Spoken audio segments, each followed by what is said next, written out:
Everybody wanna win, but do you got what it takes? Would you bet on it? Everybody wanna win, but do you got what it takes? Everybody wanna win, everybody can't do. I'm zoned. Everybody wanna win, but do you got what it takes? Everybody wanna win, but do you got what it takes? Would you bet on it? Everybody wanna win, but do you got what it takes? Welcome to the Coach Stretch Show. They'll clear out. Doncic will defend Curry. A screen by Green. The switch to Lively. Three. Curry. Oh!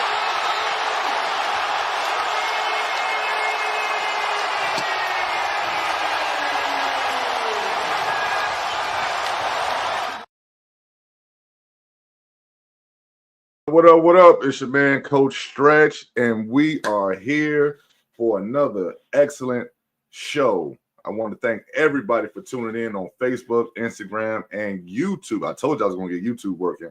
Thank you for bearing with me. It is the Coach Stretch Show. We are brought to you by Relentless Sports, the Virginia Neptunes, and Mrs. Dina J. Notary. Thank you again to all our supporters. But before I move another step further, let's welcome in my co-host, Mr. Statman AJT. What's up, my brother? What's going on, man? How you doing? I'm good, man. Put some pep in your step, Stats. What's up, man? How you There doing? You go. What's up, man? Shout out, Stats. Since I only got 15 seconds, God, Bree, Mom, Neptunes, Brother Hoop League, Number Streets Podcast. Peace and love to all. There you go, my man. Big shout out again, man, to Relentless Sports, man. Big shout out to Coach Nick Trevathan, man. Appreciate you, brother. Thank you for tuning in. Big shout out to Pastor Chip, man. My first pastor, man. Actually showed me the way to do a whole lot of things, man. Turned me into a young man when I was a young boy out here acting a fool, man. I appreciate you. Thank you for tuning in. We have a special guest, Stats. Yes, Before we get into this Neptune biz, we got a special guest, man, a Peninsula District legend.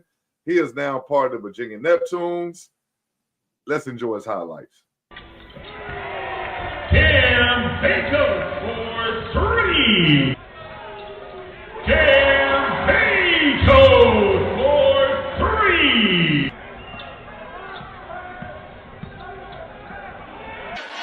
In the front court, Bacoach.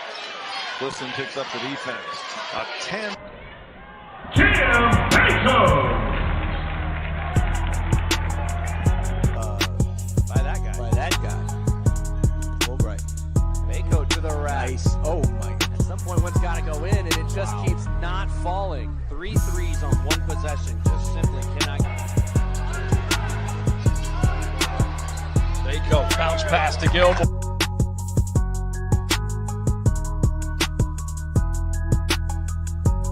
Second half has been a welcome return for him as Anderson has that one partially. Mr. Carolina has not been able to get out in transition as much, guys. Look, a little more gas this half. Baco will take the One.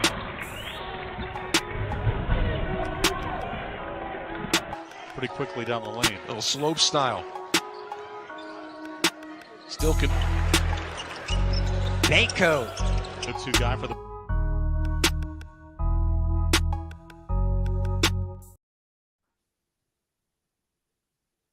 Cam Baco, ladies and gentlemen. What's up, my man? What's up? What's up? Appreciate y'all for having me, man. Oh, man, thank you for coming on, man. I know you're busy, man, out here giving back to the youth, man, coaching and doing your thing, man. We definitely appreciate you, man. So thank you again for coming on, man. So, Cam, let's get right into this thing, man. Part of the Virginia Neptunes now, man. How does it feel to be back home playing? Well, you're about to play in front of your hometown folks. We was on the road last week. But how does it feel to be a part of the hometown organization, the Virginia Neptunes? It feels great, man. You know, just being back home, like you said, playing with guys who you used to compete with and, you know, compete against as well. That's always a great feeling. So it's been great. Just a blessing to, you know, continue my career and stuff like that. So it's been great. Yeah, man, it's been great having you, man. That's for sure. Go ahead, Stat. Now, I was just gonna say, as one of the leaders and one of the best players on the team, what have you done specifically to like help get the players ready for it? Because you play high level basketball. We just seen your highlights, played at Georgetown. Like what message do you have to get guys ready for professional basketball, playing high level basketball on the team? For sure. I would say, the things I've been trying to help everybody out with is just that experience that I have, the wealth of knowledge, like in the basketball world and stuff like that, and the people I've seen. Like I see guys work like who are, trying to be pros. So it's like if I see their work ethic and all that, and I can, relay that to my teammates and guys who want to, really extend their careers and, go overseas or whatever the case may be. Just giving back that wealth of knowledge that I have. Yeah, man. So let's get right into it, man. We the Virginia Neptunes went down to Savannah and played the Savannah Hurricanes in our first V League season opener, and we ended up winning 111 to 107 for those who didn't know. And Mr. Cam Bako here had 18 points and a handful of assists. Could have had a lot more, but a handful of assists. What was that first game like for you playing in the V League? It was great. The first game, wherever you're playing at, first game, always have a little bit of jitters. You want to get the kinks out and all that, and just feel out your teammates, the opponents, how to how basketball will be played in the league and things like that. So it was great getting out there. Felt good. And it was just amazing to come home with a W. So that always helps. Sticking on Savannah, they gave us problems last year. We've heard that a lot, so we won't dwell on it. But your calm and steady presence on the court helped lead to the win. I wanted to tell you, like, you took a shot. We was tied 95. I was like, oh my God. You remember the shot that I'm talking about, right? On the right wing three. I was like, oh my God. And then it went. I was like, okay. Like you because I just met you. Right. I just met you. I knew who you were before, but I just met you. And that was a big shot. That was a big shot. So talk about, as a person who can score and pass equally well, how do you determine through the game when to shoot? And because at one point in the second quarter, you was gone. You was trying to get to the cup, either to make plays or to shoot. So, like, how do you determine through the game, like, when to shoot, when to pass? How do you determine that? I think it just comes from probably really my dad. My dad always told me when I was younger, he was like, I'm gonna work with you and we're gonna make sure you have some skills and all that, but you might not jump the highest, you might not be the fastest player and all that. So he said, always try to be the smartest player on the court. So I took that very serious. I remember he told me I was like 10 years old. He was like, always try to be the smartest player on the court. Like he was like, know when you get your teammates involved and know when it's time to go get yours. So I just felt like that particular moment in the game, we had guys who had it going and they kind of forgot about me in a sense. So it's like, okay, now this is my time. And then, the coaching staff, instilling that trust and belief in me, that always helps as well. So I like that you guys let me kind of decipher myself, when to pass, when to score, things like that. I'm just telling you before you go stretch, you're gonna play heavy minutes. You're gonna have to, as you saw,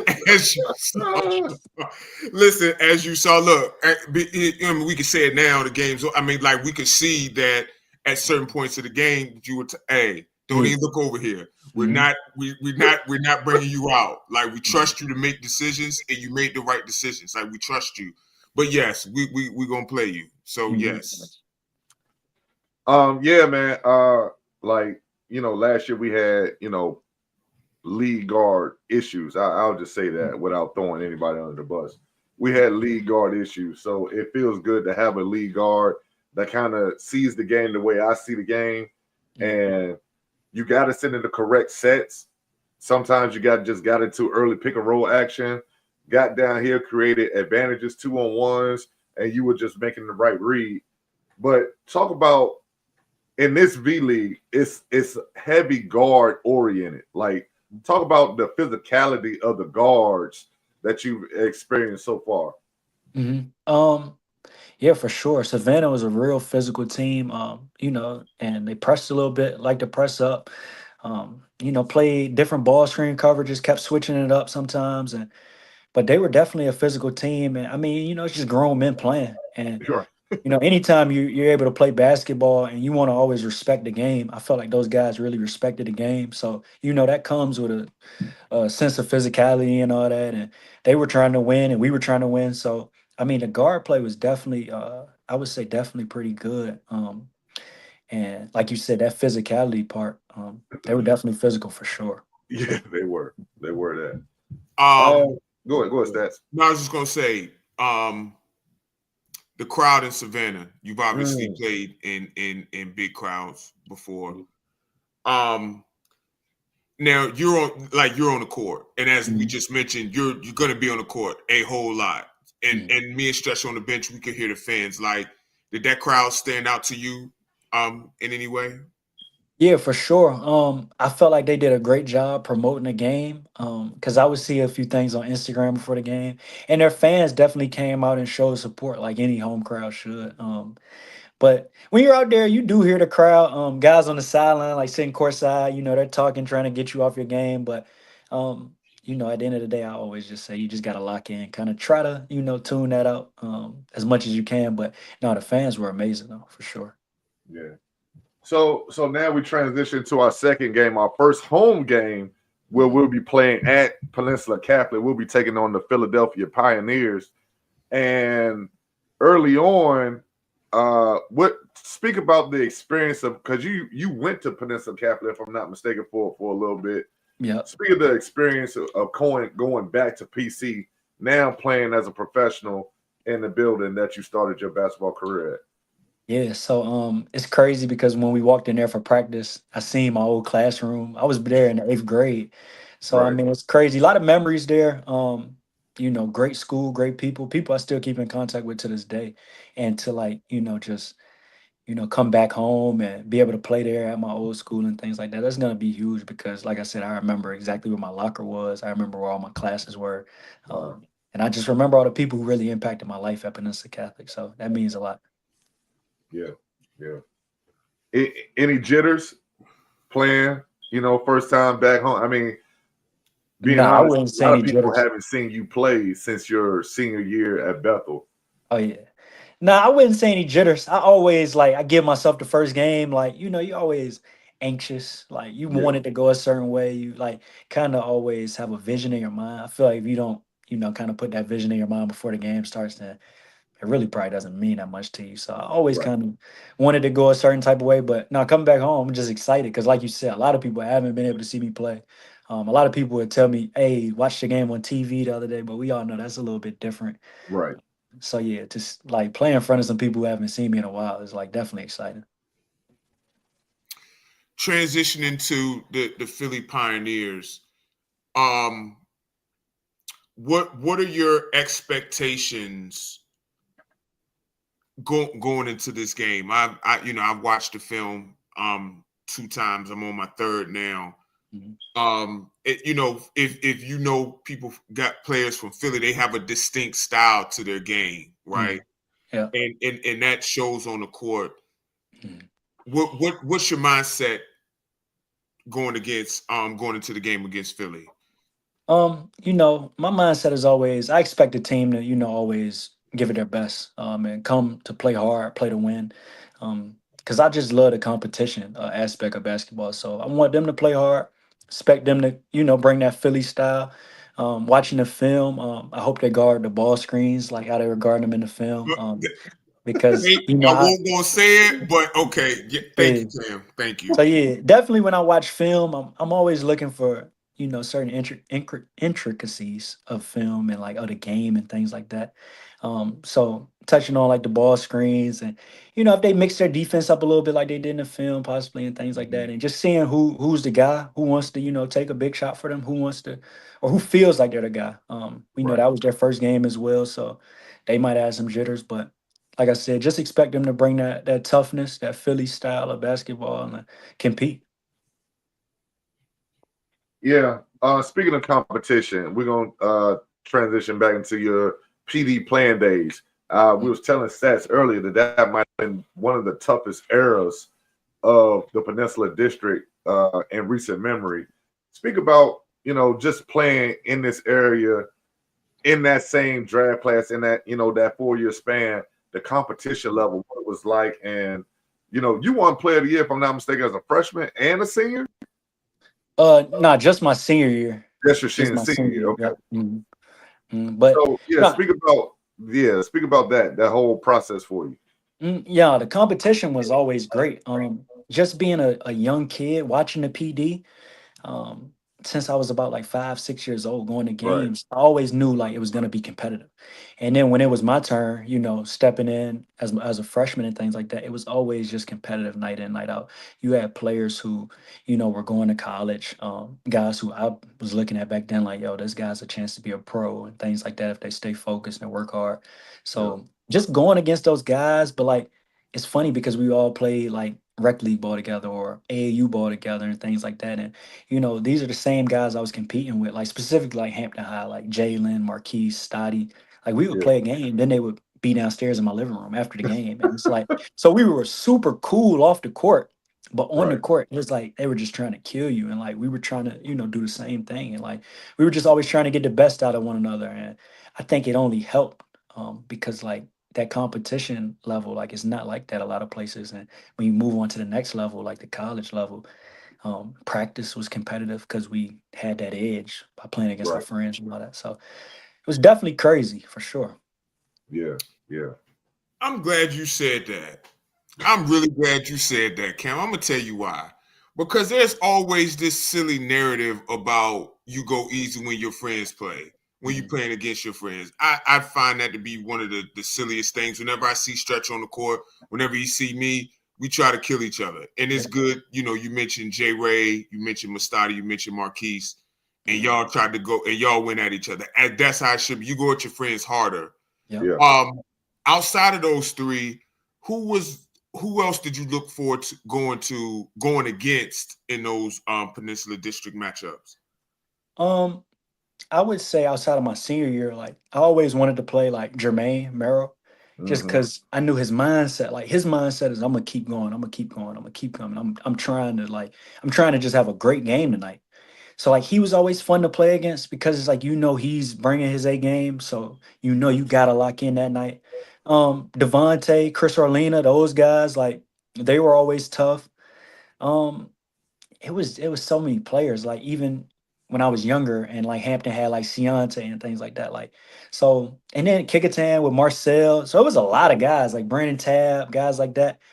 Those were guys I always like kind of looked up to in a sense. And it's like, man, I just want to get the best of you tonight because I know you're bringing your A game. So I know like that's only gonna get me better. And like I have to like come to play tonight. Yeah, I was telling Stats, man, like, I was in the coaching then, and man, the scouting reports, like, I remember scouting Bethel 5 times for one great scout, you know what I'm saying? Which, Hampton used and won. But you know what I'm saying, it was, like that was the amount of focus that we had to put in for every game, man. Like going left, going right, who's doing this, who's doing that, you know what I'm saying? Watch this down screen. Wusu being a defender, how can we get him off of Jalen Ray? Because that jump was stuck to Jalen Ray like white on rice, man. He was stuck to him. How can we just get Cam to take an extra dribble? Because on that second dribble, that thing's going up, and if you ain't there, it's gone, and it's good. Things like that. So intricacies, man, and just the competitive flavor that was in the Peninsula District. I haven't seen anything like it until you talk about something that way back in the heyday. Yeah. And we haven't seen anything like it since. I know everybody thinks that era is the best era, but we haven't seen that type of competitive flavor in a very long time in this area. You're now coach in the PD. Let's talk about that. Yeah, coaching is great, man. I'm just doing what guys like did like for me. Like so I always think about it. Like my senior year, my older brother, he came back and coached while he was trying to go overseas. Like he had just finished up a amazing career at ODU. My freshman year, Jontel Evans, before he went overseas, he came back and coached 4-year starter at UVA. Yep. So it's like that only made me better. Like I was practicing against my brother. I was working out every single day with a 4-year starter from the ACC at one of the best defensive universities like of all time. Like, so he's guarding me super hard every day, saying like, "Yo, I gotta get you better. I gotta get you better." So it's like now coaching. It's like, I was just in there today at practice, and I'm trying to impress upon those guys like, "Yo, man, this is what was done to me, so I got to do it to you guys." And I'm trying to just instill some knowledge, teach them some stuff on the court, off the court. I love that we have a group message. They can ask me anything, like life stuff, basketball stuff.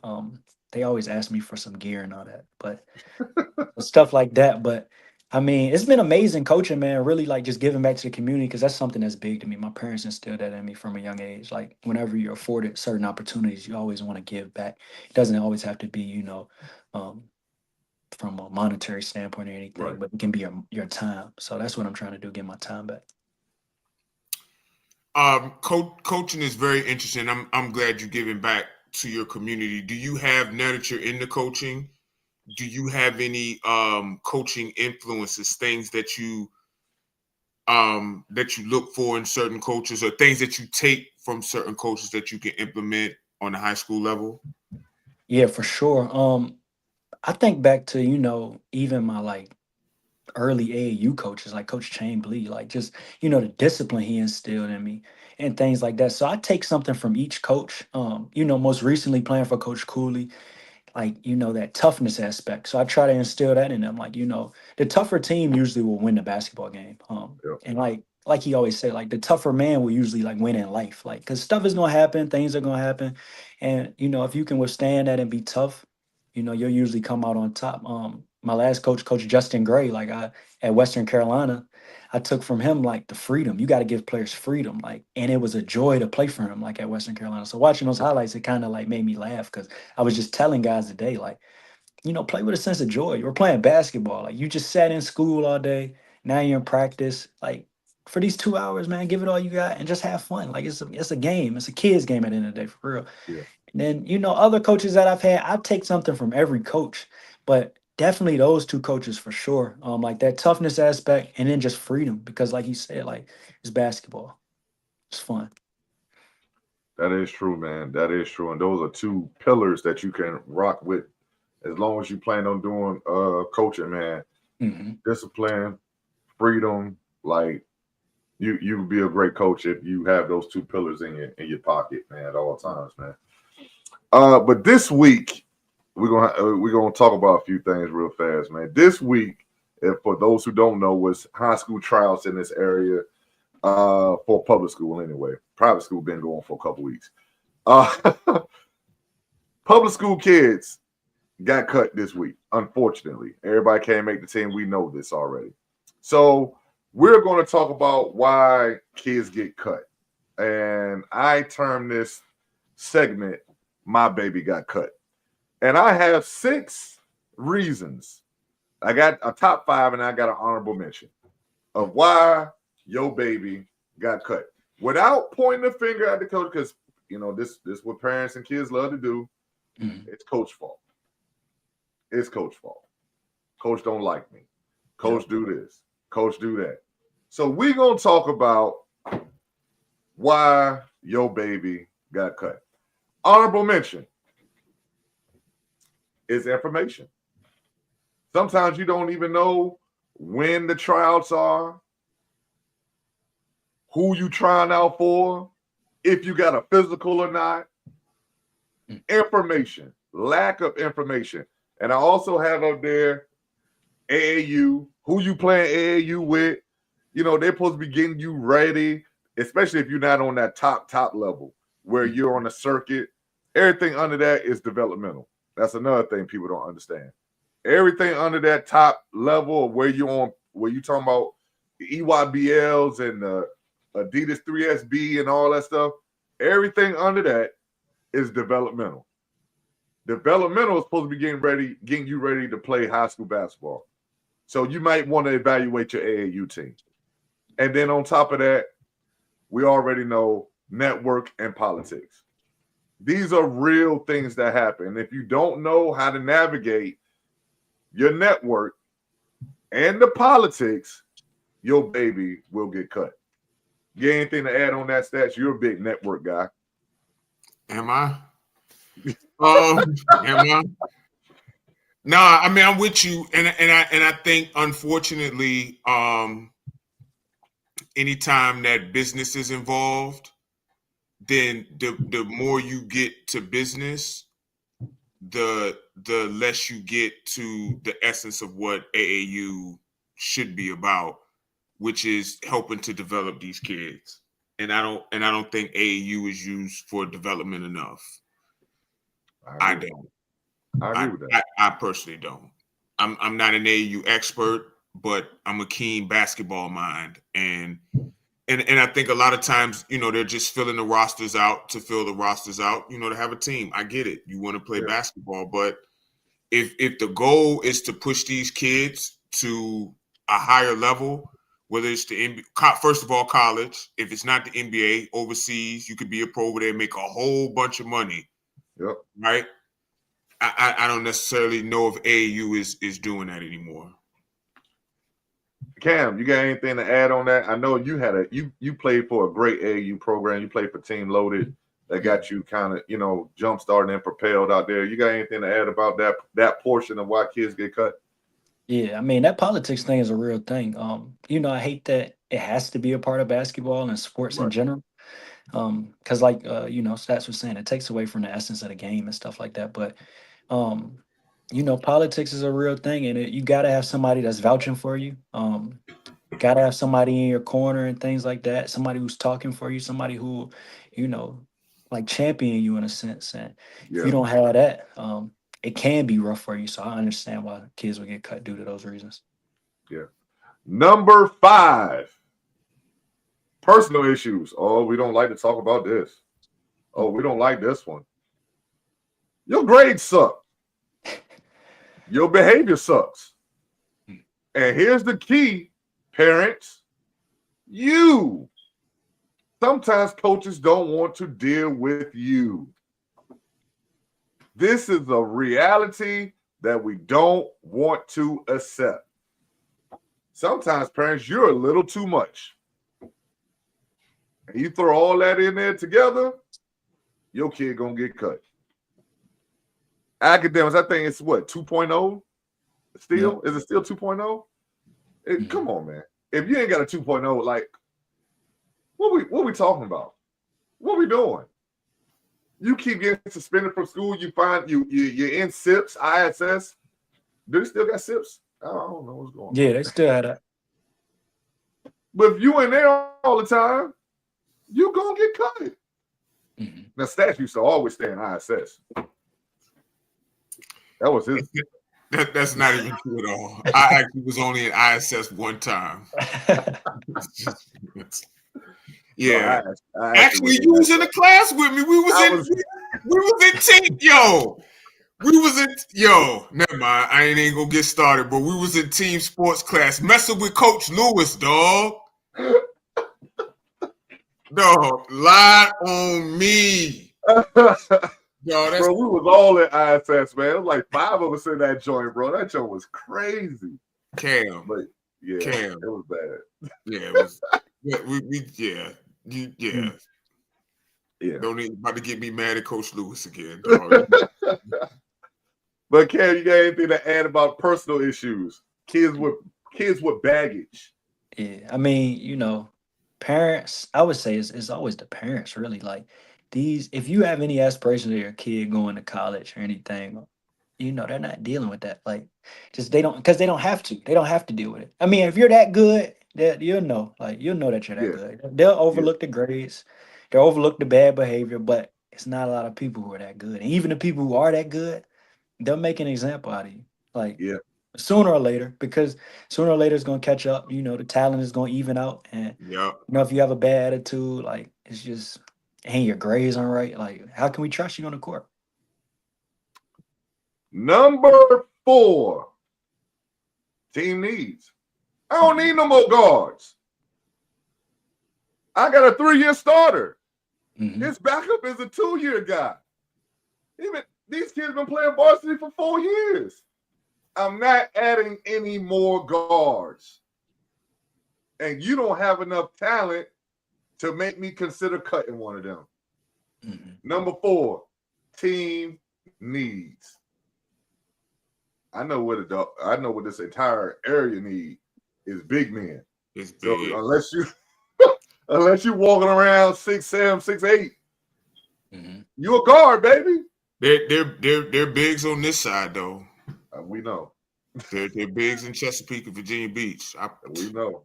Y'all got all the bigs. And that's the crazy thing though. When Cam and them was in high school, every school, it was flip. It was flip. I don't know what happened. It was flip. Actually, an explanation for that though. The game is changed to where the bigs, they're being trained earlier as guards. And look, this is gonna sound crazy. I have a big belief that how you're trained, that affects your height. How you train and how you eat and the things that you do, that really affects all of that. I really believe that. I have no scientific evidence to back me up, but I fully believe that. I do. Did you say you have no scientific evidence? None. I just really believe that.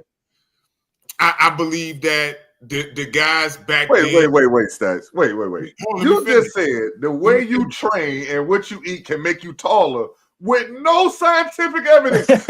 I know, but what I'm saying is, listen. Damn, this is what I be dealing with, bro, on a daily basis, man. Listen, but the people who really like Cam, you've been in basketball all your life, and people have groomed you to that point. Now, you 6'3", right? So, but the ball was put in your hands from the beginning, and the way that you train, and the way that you eat, and the things that you do help groom you for that. I feel like as we have gotten smarter about how to make better athletes and things, I think all of that plays a part in your growth as like physical growth. I do.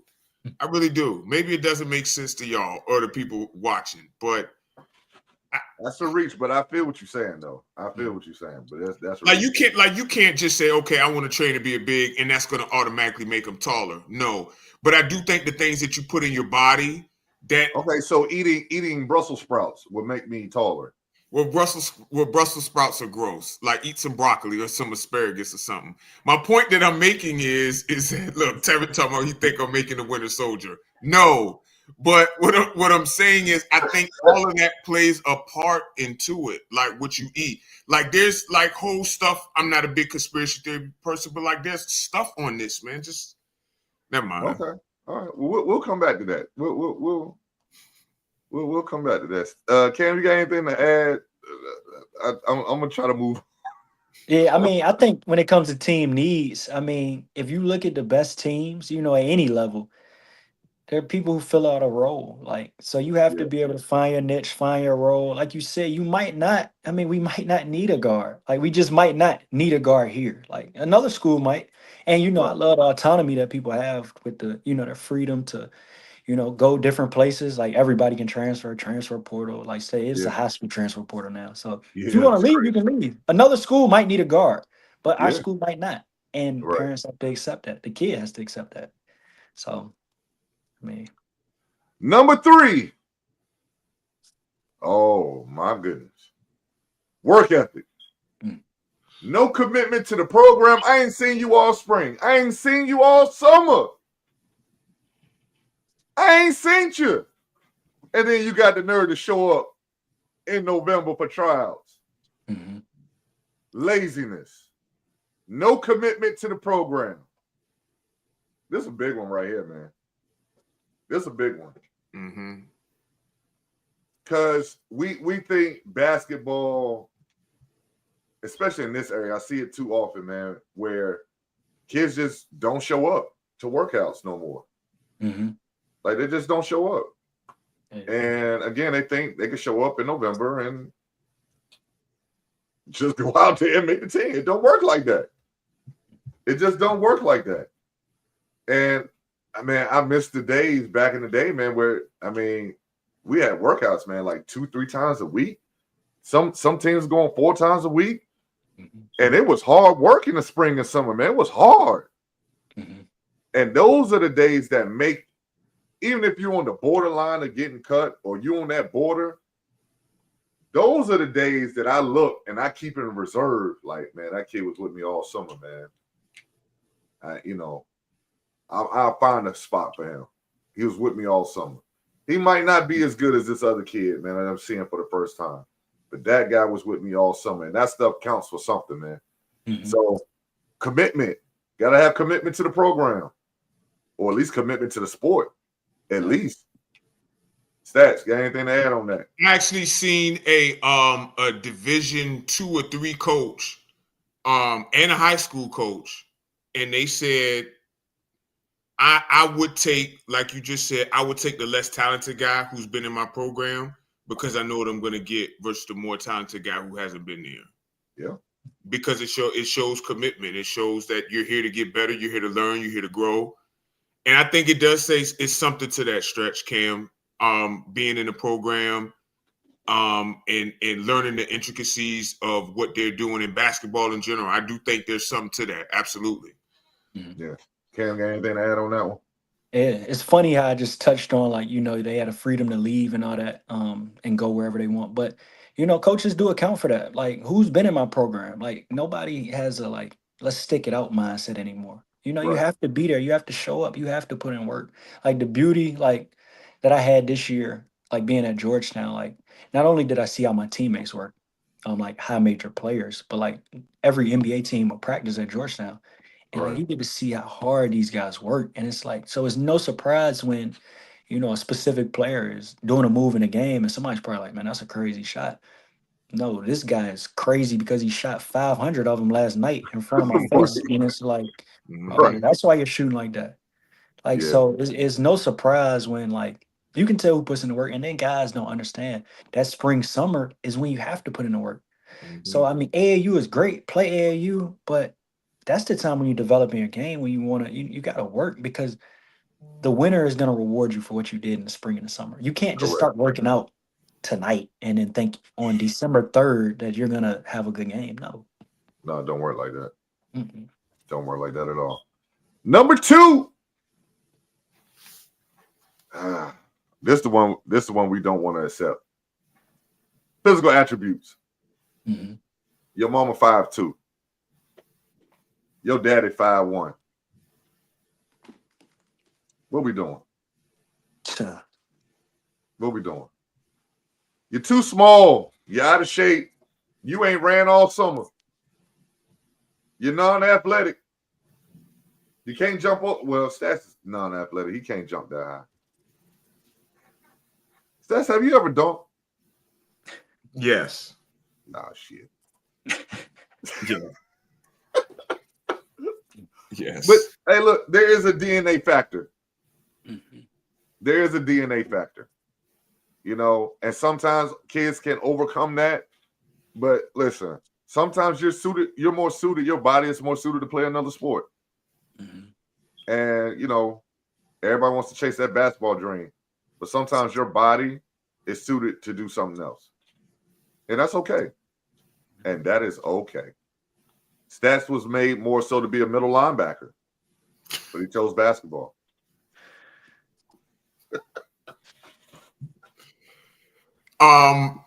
Yeah, it is a sobering fact, not talking about myself, but it's a sobering fact when you put all of your mental and emotional and even physical energy to it, but your body you don't have the physical dimensions to do it.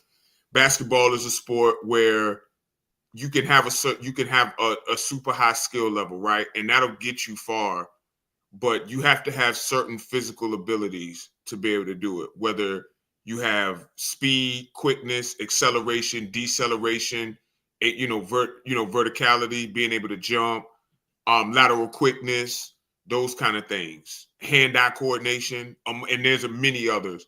But if you don't have those at a certain level, skill is only gonna take you so far. So I'm with you on that. But again, get back on the stats plan that I said last time. Eat the right foods, and hey, I'm just saying. Right. And number one, skill level. And this is the one we got so many excuses for. Mm-hmm. Well, sometimes, I mean, we just lacking the fundamentals to play on this level. You might be a rec league guy, and that's okay. That's okay. You might be a JV level guy, and that's okay. And sometimes your career is over at the end of high school, and that's okay. But if you don't put the work ethic or the time or the resources into improving your skill level, you're always going to get cut, baby. Mm-hmm. You're always going to get cut.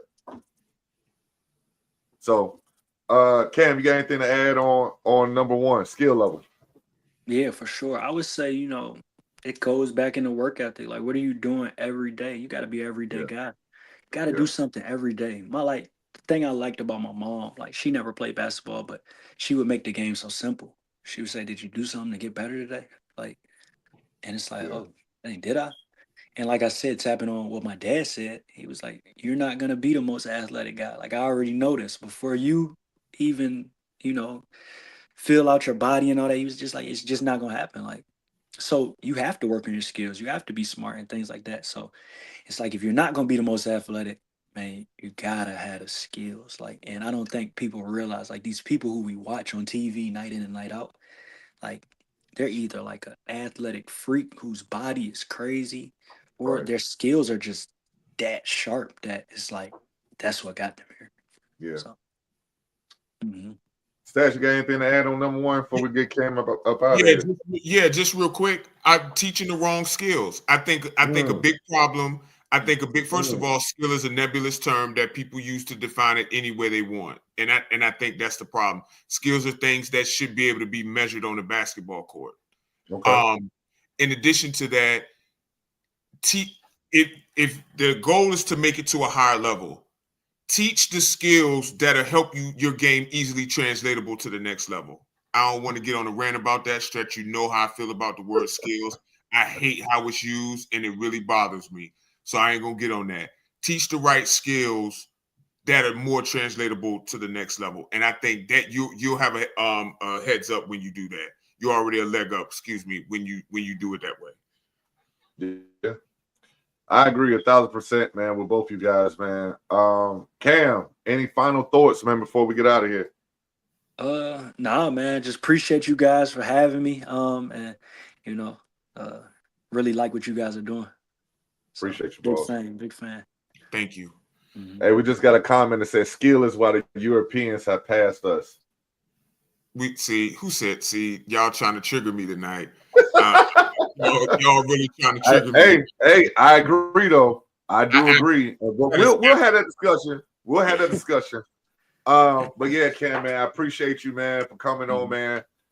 Any final shout outs? You got any shout outs, anything to say to the people watching? Anything before we get out of here? I would just say, if it's any, kids watching, just keep working on your game. And shout out to them. Shout out to all the dudes around here that, chasing the dream, want to get to the next level, things like that. And, if there's any way I can help anyone in any way possible, I always, do that. Like I said, I love giving back. The opportunities I was afforded, I wouldn't have been able to, accomplish anything or do anything if nobody did it for me. So I love, giving back any way I can. That's what's up, man. And you can catch Cam this Saturday, 2:00 p.m. at Peninsula Catholic. He'll be in the Virginia Neptune uniform as we take on the Philadelphia Pioneers. Thank you again, Cam. Thanks, Yes, Cam. sir. Appreciate y'all. Have a good one, boss. Cam's a great guy, man. Yep. And even better ambassador for our team, too. Even better. I didn't get a chance to bring it up, but that speech he gave at the end of practice the other day, yeah, that was it. That did something for you? Yeah, yes, it did. Yeah, yes, it did. Yeah. I know, man. It really made me feel like we was heading in the right direction. Yep. After that practice, man. Yep. And then we got moments like this. We're in Savannah. And we're just, this one band, one sound right here. Now, Stats, I don't know exactly what you're doing right here, but we're all one band, one sound. And what you got going on right here, Stats? I was actually telling Lewis how well he was playing. All right. Lewis was playing good. Yes, Shout out he to was. Lewis. Shout out to Lewis. All right. Let's turn the page, man. Let us turn the page. Ladies and gentlemen, before we get into sports, we got our food review this week with Mac Specialz. Enjoy.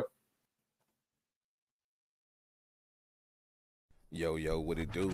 Mac Specialz back again with another review. We in Newport News, Virginia at this spot called Nest. Now, if you ever in the Killing Creek area, this is where you're going to find this spot over here in the neighborhood, John. It was a Saturday morning. I came in here for brunch with Lil Man. Ambiance-wise, it's type decent. I ain't even going to lie. Now, menu-wise, you're going to see they got a little selection for you. Got an option of breakfast food and lunch food, and they come with the strong drink. On Mondays, they got the $3 mimosas. Oh, yeah, don't forget, this John is cash, so card only, people. Dope little vibe though. They got the outside patio joint with the inside vibe. You gonna spend some bread just land. And you know I had to get the wings. I got the garlic parmesan butter joint, and of course I had to get them buffalo baddies. You already know I had to dress them hoes up and went straight to it. Now these wings was actually cooked to perfection. I ain't even gonna lie. These wings type D, solid 8 out of 10 for sure. Next up, I went with the ultimate bacon, egg, and cheese presentation. Crazy. I went ahead and gave that hoe a bath in the syrup and went straight to it. Now when I say 10 out of 10, I will be back again. Call this on the ultimate BEC. Definitely a slapper. Next up, I went with the shrimp and grits presentation. Crazy. Now this is what shrimp and grits is supposed to look like and taste. Everything was on point. My grits was not gritty. It was perfect. The shrimp was on shrimp point. And grits definitely a slapper. I washed everything down with a mimosa. You ever in Newport News, Virginia, pull up at Nest. Mac Specialz.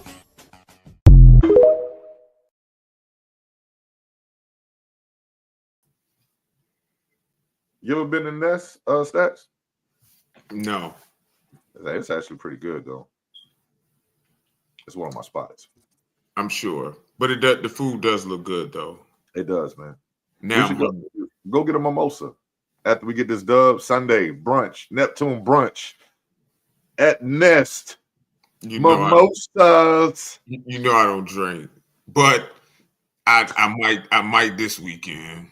Nah. All right, man, let's turn this page, man. Let's get into some sports, man. Here's your boy. He can leave and go wherever he wants, but the guys, I kind of feel bad for. Guys like Zach Martin and guys who might be on their last year or on their way out, because that's who I wanted to hold the trophy for. You want to win games and do great things with those type of legends who put in more time and work than Mike McCarthy ever did. So those are the kind of guys that I have so much sympathy and hurt for.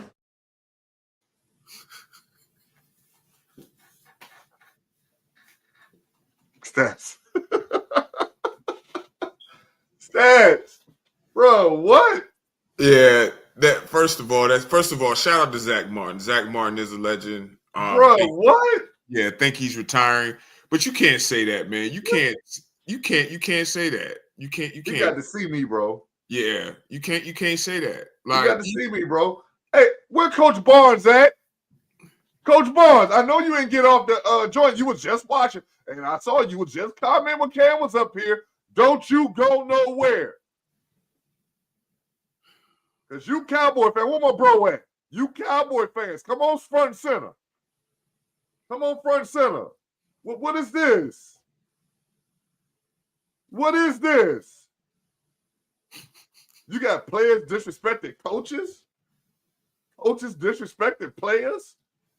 Your quarterback on the sideline saying we effing suck? You got the owner comparing contracts to college scholarships.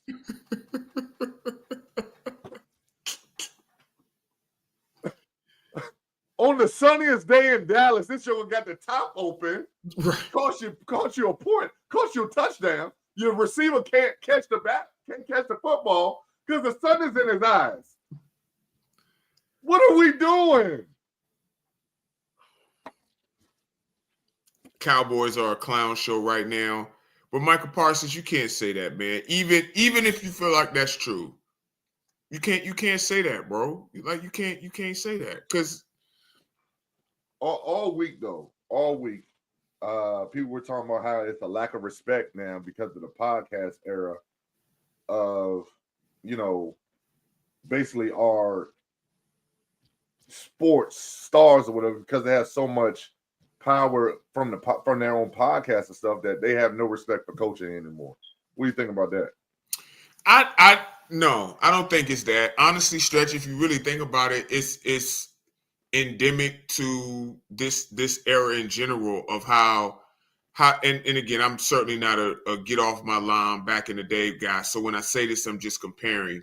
But when we grew up, Stretch, we had to respect people regardless of whether they demanded respect or not. Right. That's just how we was raised. But we passed different things down to our kids, right? And now kids and you know, people in between our kids' age. My daughter's 11, but now they make you earn their respect. And they're more open with their emotions, their thoughts, their feelings, for better or for worse. And I think it's symptomatic of that. I think this era in general is more making you earn their respect and saying things like that. I don't think it's just because of podcasts. Do you think we have a respect like the today's athlete don't respect yesterday's athlete, or someone that's that senior or anything like that? Like, do we have a respect? Yes, but that's always been around. That's always been the case, and it's always going to be generations. Mike McCarthy's. You know how old Mike McCarthy is? I don't.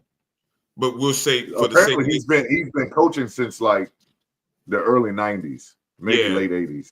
Right. There's always going to be a generational divide there. And I think when you have Mike McCarthy, let's say he's in his late 50s, and Micah Parsons, who's 27, there's always going to be a difference of opinion there. And the Cowboys aren't winning. And as you know, as we know, stuff is going to pop up when you're not winning. Winning cures all. So and it sounded like he'd been waiting to say that too. That's the vibe I got too. Like he was waiting to say that. Who's the biggest disappointment thus far in the NFL?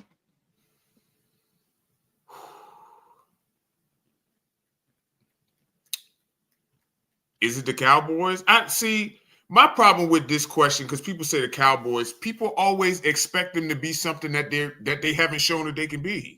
Right. So they're only a disappointment because of our expectations, which we got to be honest, our expectations are not, they shouldn't be there. The Dolphins. But Tua's injury played a big part in that. You consider the Bengals a disappointment? They're 4-6. I still think they got a good chance. Okay. So then, if not them, I mean, they're a part of it. You consider the Bears a disappointment? Did you expect more from Caleb and company? I didn't understand the expectations for him to be so good off the bat anyway. Okay. Now I tell you who is a disappointment. Aaron Rodgers. Go ahead. I know you. Go ahead.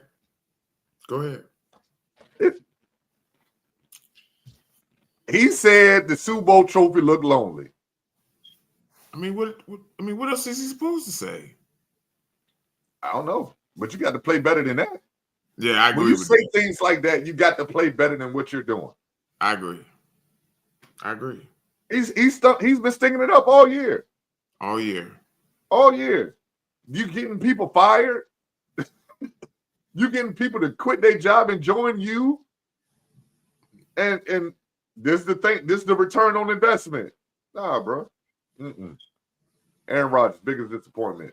Period. Stop. Period. Stop. He is an atrocity. He is. You just like Micah Parsons, you've been waiting to say that. You've been waiting to say that. Let's flip it to some NBA news. The NCAA tournament, which I think is a waste of freaking time, by the way, started last night. Whippy. Yep. Like, look, I'm not a fan of the courts. I'm not a fan of the uniform. Well, some of the uniforms are cool. Mm-hmm. And I hate to sound so much like an old guy, but this is a waste of time. This is a waste. This is a waste. What are your thoughts on the in-season tournament stats? I mean, I thought it was gimmicky at first, and I didn't understand the point of it, and I still don't kind of understand the point of it. Like, what's the ultimate reason for it besides money? But guys are taking it seriously, and there was guys are taking it last seriously. year. The Lakers did last year. Indiana did last year. I felt like the younger teams were last year. This year, I don't know. I don't know if they're taking it that serious this year as they were last year. I mean, but it did just start yesterday. I mean, you could tell. Look, against Clay returning to the Warriors. And I mean that was a big game. Yeah, that was a big game. But Clay's return to the Bay. So but they took it seriously. They took it seriously. And I do think. Now, did they take it seriously because Clay was coming back? Or did they take it seriously because it was the in-season tournament? I'm sure it was part of it. But I think teams in general are taking it more seriously. There's a cash prize too, so I think they do, because sometimes it's mental. Like you change the courts, you change the jerseys. It's different in your mind. Right. So I think they did. I think they do. I'm all right. I don't disagree with you. Does the NBA have a injuries problem? So currently, I'm gonna read off some of these names. I was trying to get them, but it was just too many. Oh God.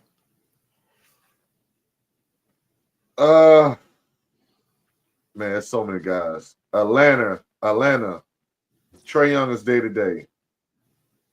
He missed the game. What was that? Tuesday against the Celtics with Achilles tendonitis. And here's the thing that I'm starting to realize: it's a lot of soft tissue injuries. Achilles tendonitis, hamstrings, sprained ankles. Got some oblique issues. Like these are all soft tissue injuries, man. Boston has Kristaps Porzingis out. Al Horford is out. Brooklyn, Doe is out. Ben Simmons is out. Bojan is out. Here's a heartbreaker. Chicago, Lonzo Ball is out. That's with his wrist. And they say that's indefinite. Yeah. Like, how does he keep getting these horrible injuries, man?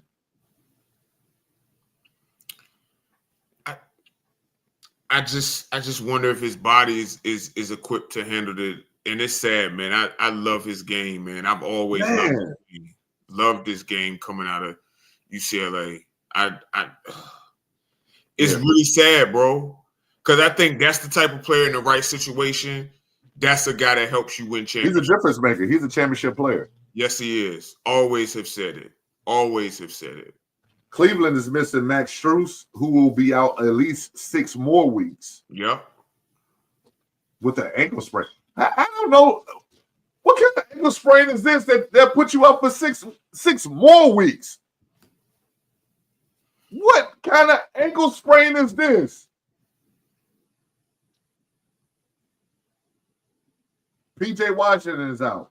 Dante Exum is out. Wrist sprain. Aaron Gordon is out. This is a big one for the Nuggets. Will miss multiple weeks with a calf strain. Yep.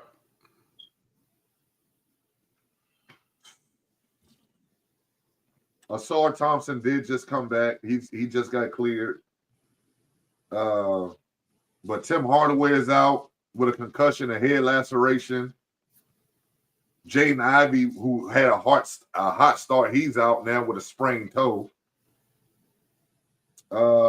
Where's the big one? Kawhi hasn't played yet. We'll get back to him. That's your guy. We'll get back to him.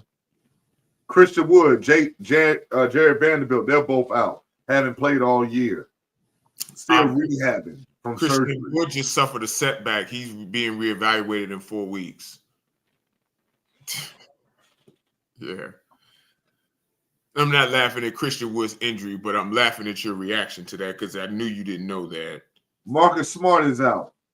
John Moran is out. Marcus Smart got upgraded to questionable tonight, though, with his ankle, but I don't know if he's going to play. I'm checking right now. Jimmy is day-to-day. Bobby Portis is out. Chris Middleton is out. Dame is out. Zion is out. Herb Jones is out. Hawkins is out. CJ is out. Marcus Smart is cleared to play tonight, by the way. Is he going to play, though? Yeah, he's going to play. DeJounte Murray is out. If he's going to actually play, but he's cleared to play. Mitchell Robinson is out. Hasn't played all year. Princess Achua is out. Hamstring. Hasn't played all year. Chet Holmgren is a big one. He's out. Hip fracture. That fall was crazy. Jalen Williams is out. 6 weeks. Hamstring. That's Hartenstein is J. out. Will. Hartenstein is out. Fracture in his left hand. Wendell Carter and Paolo are out. Wendell Carter got he got a bad case of plantar fasciitis, and Paolo has a torn oblique. Yep. Paul George is out. Drummond is out. Joel Embiid played yesterday. I'm pretty sure he's out tonight. Yep, him and Paul George got ruled out. Maxey is out. Andre Drummond's out tonight, too.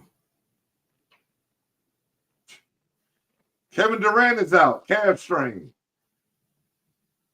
Anthony Simons is out. Malik Monk. Is he still out? Out. Quigley's out. Come on, man. What's going on, man? Did you say Bradley Beal was out? I'm sorry. Yeah, I missed Phoenix altogether. Bradley Beal's out. What's going on, man? I was watching Gil's Arena, and they had a theory that they don't do enough work in the offseason on their bodies to prepare for that. That's what I've been saying this for 2 years.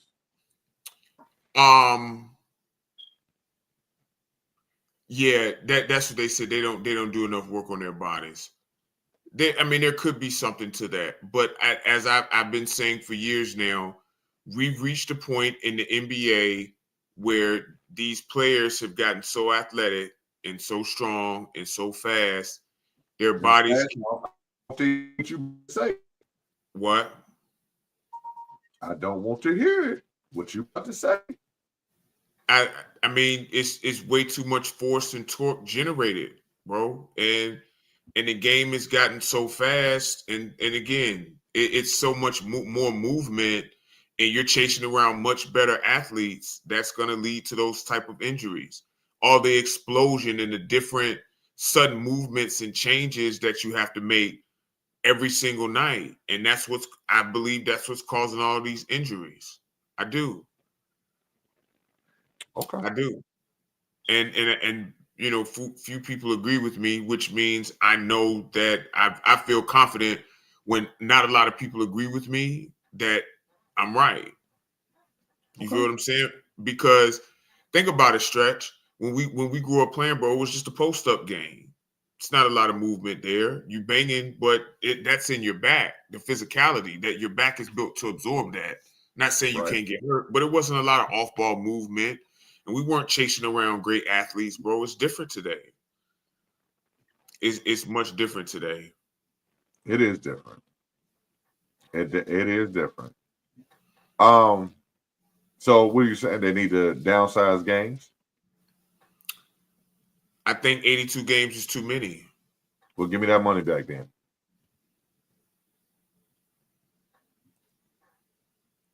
Give me that money back then. Especially guys like Joel Embiid.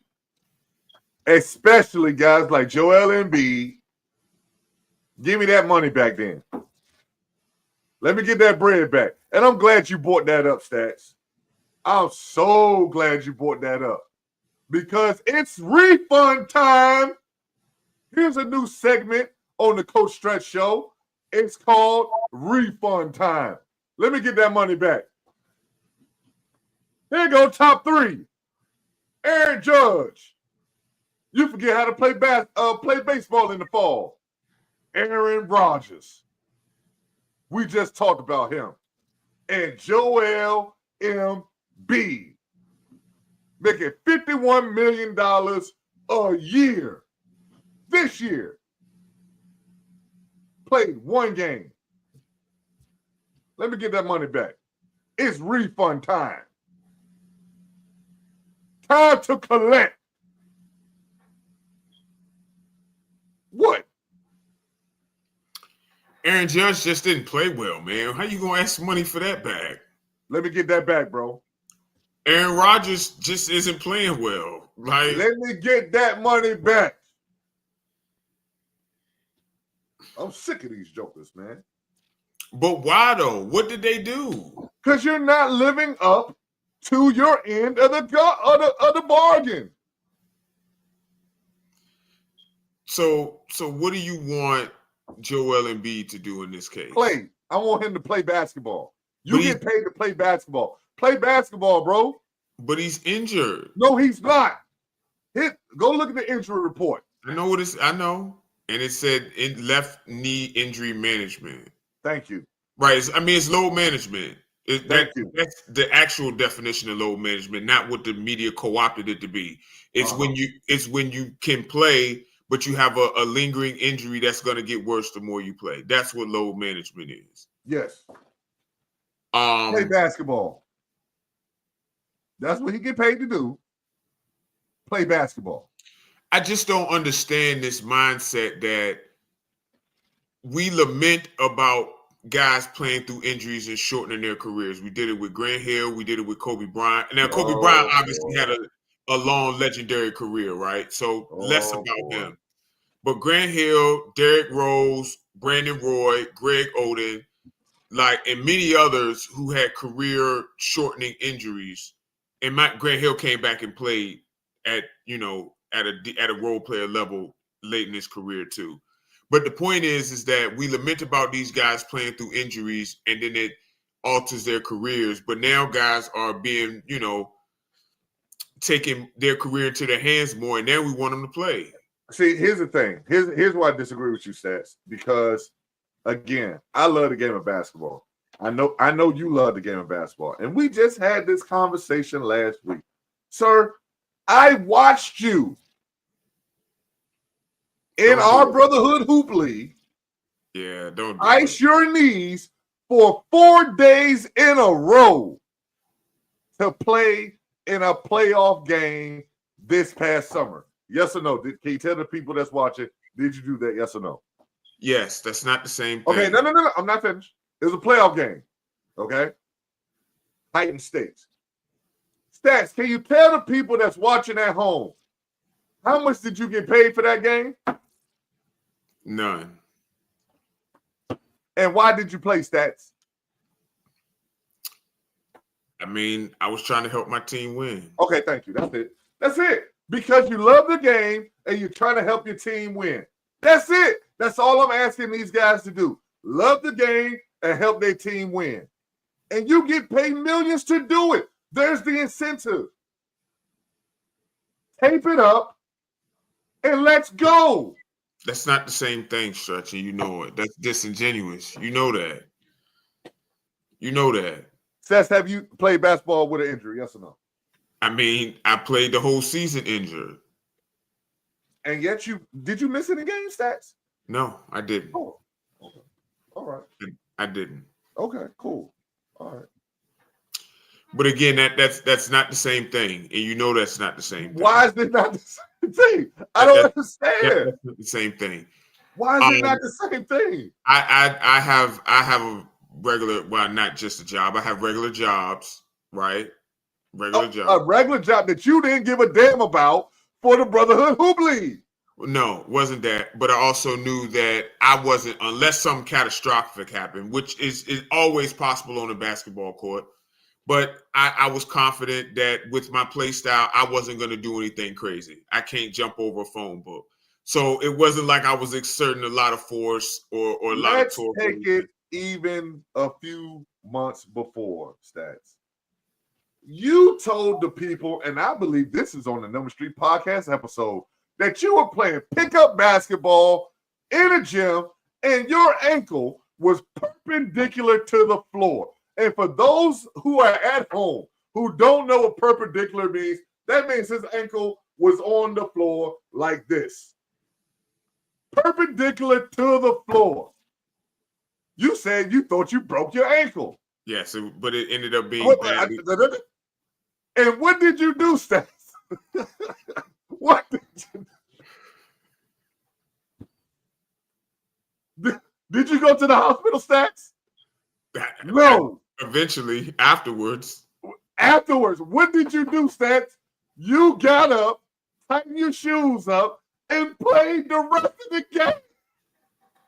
Yeah, I mean, it was only a few possessions, and I was in agonizing pain. I couldn't go. But anymore. You did it. Yeah, I finished. But again, that's not the same thing. Because, why is it not, Stats? Because if these players continue to play on serious injuries, that alters their career future earnings by diminishing their level of play on the court. I just go make smarter decisions with your money. Stop buying the Ferrari and the big ass house. Make smarter decisions with your money. Save your money and invest in stuff that'll get you money in return. But you got to go out there and play. Now I'm telling you what's coming. These NBA owners are going to go to the NFL contracts, and when they do, I don't want to hear it. I don't want to hear it because you have earned it. I'm going to tell you right now, the Players Association is absolutely not signing off on that. Goodbye. We'll lock you out because guess what? Somebody else will play. They will call up them G League guys. They will call them guys that are overseas to come into the NBA and play. Goodbye. And they will continue to play. But the difference is, anybody watching these games? No way. No, that's not true. We watch the games. We watch the games. Viewership is down a lot. Play. But that wasn't the reason why. I mean, that was a part of the reason. I don't want to be disingenuous. That was a part of the reason. But another reason, and we don't got to talk about it now, was because they feel like the game is homogenized with three-point shooting. And I hate old people because it was a bunch of old people saying that. Like, well, here's the thing. Everybody in the NBA is almost running the exact same stuff. There's no individuality. Everybody's trying to get a three as the easiest way they can. But as you know, they accomplish it very different ways. And you, of all people, I understand that. I understand that. But what I'm saying to the casual fan, that's what it looks like. Yes, that's what it looks like. Yes, that's what it looks like. And I don't think the plays are homogenous. I don't think that at all because the plays to us. Okay. Okay. All right. Yeah. To the casual fan, all they see is that they jacking up 53s a game. Yeah. Okay. I'm with you. And that's a problem. How do you fix the injuries? Yo, training camp is nowhere near the same as intense. I want to say it might be a 2-week camp, as opposed to in years past it was almost like a month. They don't. Some guys at the end of the season literally do absolutely nothing until it's time to get going again, and that's why you see these soft tissue injuries. Now that's a problem. I'm with you. That's a problem. You can't do that. That's a problem. You can't do that, and that's what we're seeing now, and that's where the soft tissue injury comes from. Because if you do absolutely nothing and then throw your body out there, you can't do it. You cannot do. Your body will break down. Yes, it will. Can't do you that. Have to work like this is your job. This is your profession. Treat it as such. In the summer, you have to work out. You should be strengthening, especially if you already know you got bad knees. Why are you not strengthening everything around your knee? That's true. That's true. the solution is right there, but it takes work to get there, and we won't work. They won't work. I ain't gonna say we, because man, look, I go to the gym at least 2 or 3 times a week just for knee maintenance, just for me. You gotta put in the work. But your knees are still bad, and so am I get it, but I'm not trying to play though. But if I was trying to play, I would go more often to do more so that I could play. You see me do that. You see me go through that process to come in and play.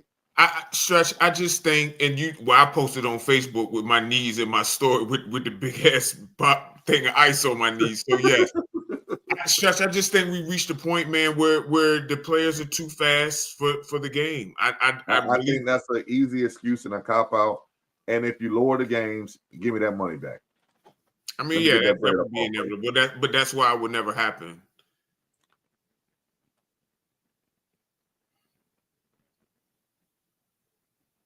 See that money falling down?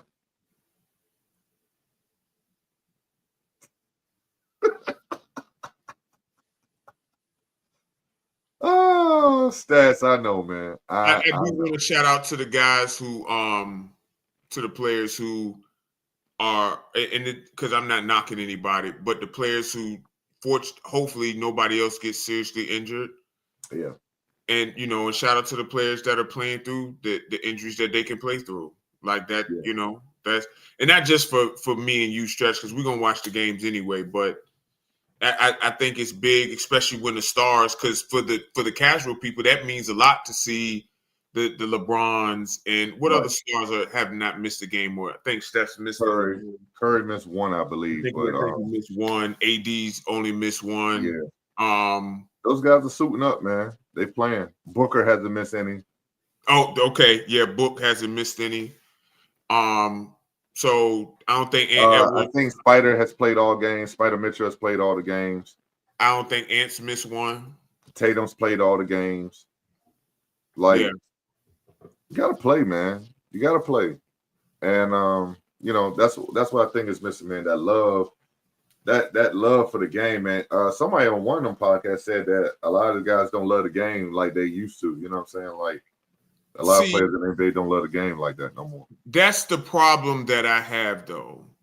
How can that be quantified? How do you know that? Actions.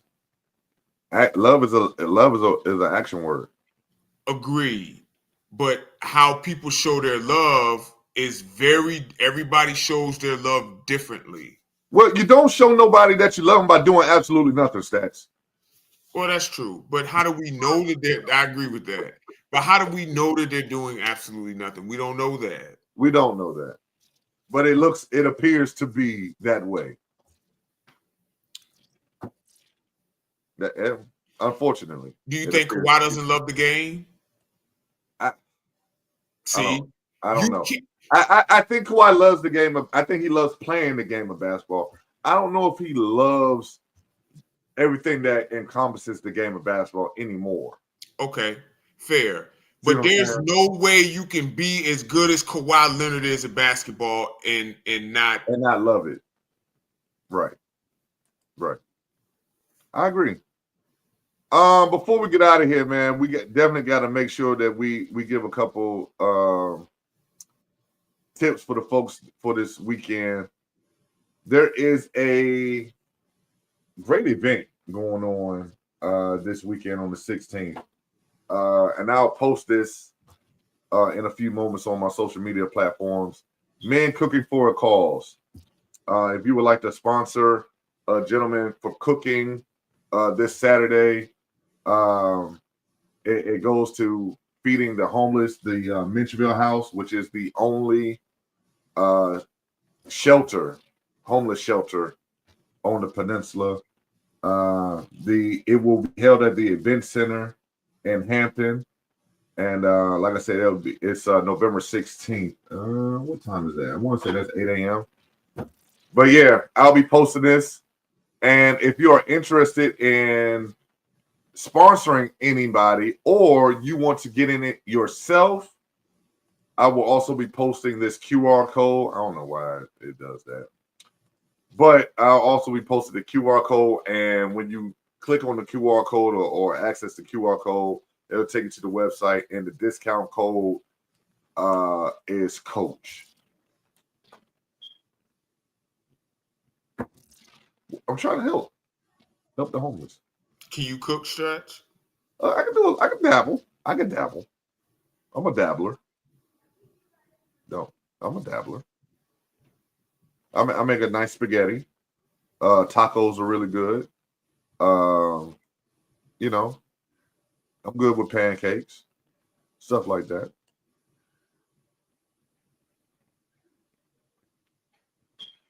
Time for the thought for the day. And I wish I was able to access. Matter of fact, I'm gonna try to do something live here.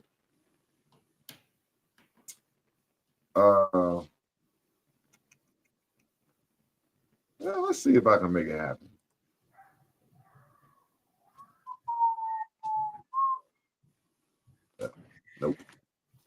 Nope. Won't do that. Let me see if I can make this happen. Okay.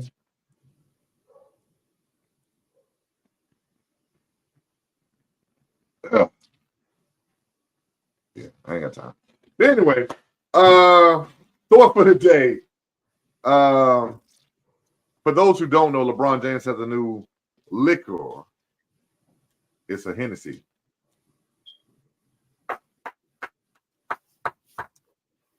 So here's the topic. Here's the question that was posed to me. Because LeBron isn't the first athlete. He isn't the first entertainer to come out with a liquor. Is the target audience are young men and women? Is the target audience young men and women, period? When I say are, I mean those of color. What is the design of just having these entertainers promote these liquors, these drugs, rather? Because that's what alcohol is. Alcohol is a drug. Whether you legalize it or not, it's a drug. What's the point of it? Well, there are some theories. I personally believe, this is just my personal opinion, that we pump liquor, drugs, we make it seem cool to our kids, to our young adults. And it prohibits us from fulfilling, in many cases, from fulfilling how great we could be. Alcohol, marijuana, things of that, vaping now, have become so addictive and so commonplace that, you know, it's cutting lives short.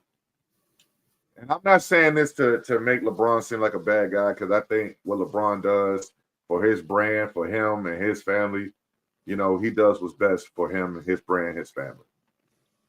But what's best for him and his brand and his family are not always what's best for us as a people. Saying all that, here's the thought. Stop letting entertainers raise your kids. We follow them blindly. Entertainers, athletes, we aspire to be them so often.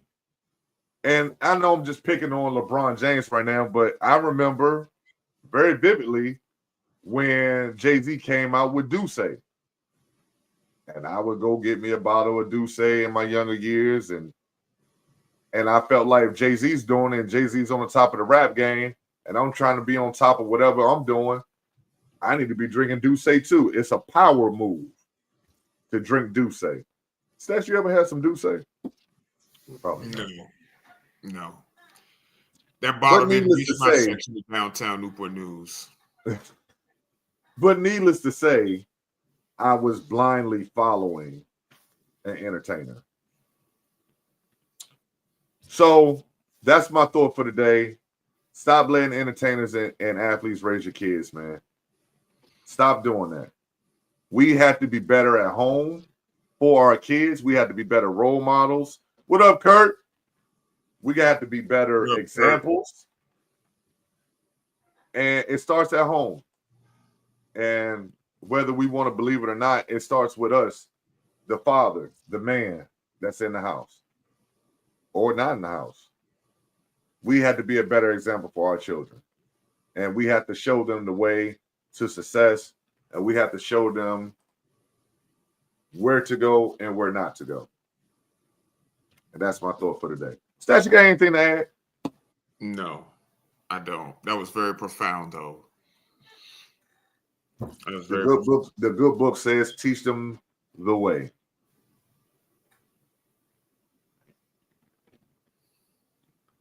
Stats, you got any shout outs before we get out of here, boss? Nah, man. Peace and love to all. Pull up Peninsula Catholic Saturday at 2:00, man. Me, Stretch, Sterling, Virginia Neptunes, Cam. Thanks for Cam coming up here, man. Y'all pull up. Watch us try to get this dub against Philly Pioneers, man. Should be a really good game. And again, I'm what just up, Cal? Appreciate you tuning in, boss. Cal, what's up? I'm just thankful to everything and everybody, man. The good and the bad. You got to take it all. You know, I'm thankful. Yeah. Last thing, Stats, before we get out of here, man. Who you got? Oh God, you know what? This is a sideshow. This is a complete sideshow. I don't understand why Mike Tyson is doing this, man. He's 57 years old, man. I can't say what I want to say. I just hope it's a good fight. No way. I don't understand it. You don't think Tyson's gonna win? Hell no. Come on, man. No. This is going to be bad. I don't know if people can remember when Evander Holyfield got in to fight somebody young, man. Man, he almost killed that man. So, there was just recent footage of Evander Holyfield losing to a 41-year-old fighter who's actually over the hill. Mike Tyson hasn't fought in what, 20? Like, he hasn't fought a real fight in almost 20 years, man. This is not going to end well. It might not. Are you gonna watch? If I ain't got nothing else to do, I'm gonna find something to do. I'm gonna make and unmake my bed up or something. Because Cal said 57 is the new 57. You right about that? I just don't want to see it. I mean, look, there's a possibility he could win because he's Mike Tyson. Correct. But I mean, dog, like Jake Paul is 27. Did you know he acquired an ulcer? Yeah. While training. Yeah. That's why the fight got postponed. Yeah. What? Mike Tyson ain't got no kids, man. I think he does. Nobody. Where his kids at, man? His kids, Pop, sit down somewhere. Well, that is Mike Tyson. If you were Mike Tyson's son, would you tell him? Yes. Okay. Sit down. Please, before that's gonna be bad. But yeah, we out of here, man. Saturday, 2:00 p.m. Peninsula Catholic High School off of Harpersville Road. Neptunes versus Philadelphia Pioneers. Also on Saturday, the Menchville House is putting on Men Who Cook. I'll be posting that tonight with the QR code. Again, the discount code is Coach.